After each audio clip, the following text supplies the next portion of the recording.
Señor le bendiga, hermanos. El pastor Guerra con una palabra de gracia. En tiempos de coronavirus estamos hablando acerca de cómo el creyente experimenta la vida para encontrar pues la felicidad y la fuerza y la convicción de que Cristo resuelve mis problemas. Nosotros vimos que usted y yo no podemos vivir una vida independiente de la estructura que Dios ha creado. La palabra de Dios nos habla que todo en la vida se experimenta como una ley. Dios viene a nosotros con su voluntad que se presenta a nosotros, y nosotros entonces tenemos que vestirnos de esa voluntad de Dios. Si nosotros somos inconversos, no somos creyentes, nosotros entonces todavía encontramos que hay una estructura en la vida, hay una fuerza en mi vida, en mi pecado, en mis deseos, que me llevan cautivos a vivir entonces de la manera que nosotros no quisiéramos aún vivir. Y la Biblia me dice que todas nuestras experiencias son entonces basadas en esta relación fundamental de mi relación a la ley de Dios o la ley del pecado en mi vida. Eso crea en nosotros una búsqueda del vivir. Dice Romanos capítulo 7, el versículo 24, miserable de mí, ¿quién me librará de este cuerpo de muerte? Esa es la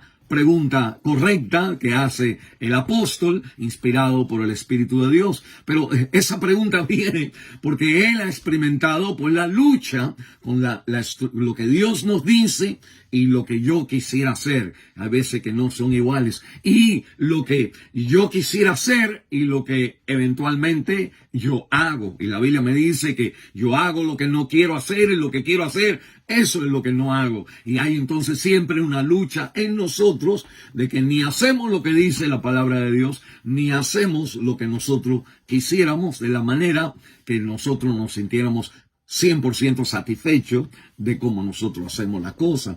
La Biblia entonces me dice que nosotros vivimos siempre en una búsqueda interna de encontrar la salida a este desánimo interior que la vida y esta desilusión que la vida entonces nos presenta, porque ni obedecemos la palabra de Dios ni hacemos exactamente como nosotros quisiéramos. Y la Biblia entonces me dice que nosotros buscamos en este mundo, tratamos de encontrar la salida a través de la pregunta ¿qué me librará? Y cuando nosotros decimos ¿qué me librará?, nosotros entonces estamos tratando de hacer algo. Hay algo ¿qué es lo que tengo? Algo mágico, el casamiento, los niños, comprar una casa. ¿Qué es lo que tengo que hacer o tener para que yo entonces sienta libertad?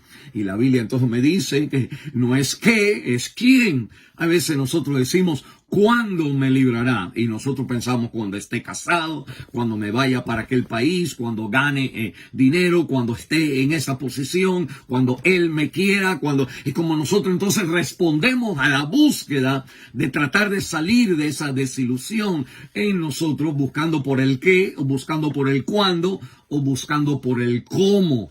¿Cómo me librará? Es como que entonces nosotros pensamos que hay una manera de hacer las cosas, que si se hacen bien las cosas, que entonces tú vas a ser feliz. Y la palabra de Dios entonces me recuerda a mí, hermanos, que la vida se vive, la dinámica de desilusión con Dios por mis pecados y la dinámica de desilusión conmigo mismo por mis pecados,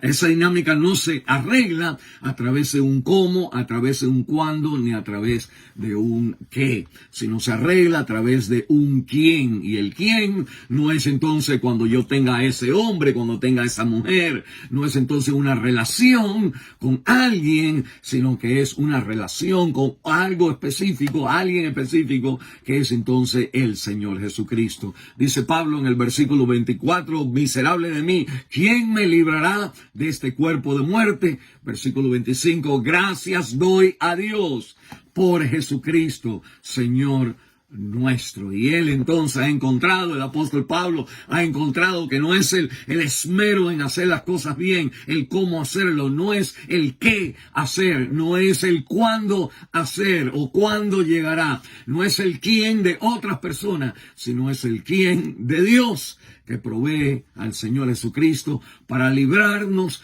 de la desilusión que tenemos nosotros adentro de la vida, porque no seguimos como Dios dice, porque ni tampoco seguimos lo que nosotros mismos quisiéramos. El Señor le guarde y le bendiga y experimente la libertad psicológica que viene cuando Cristo es el Señor de nuestra vida.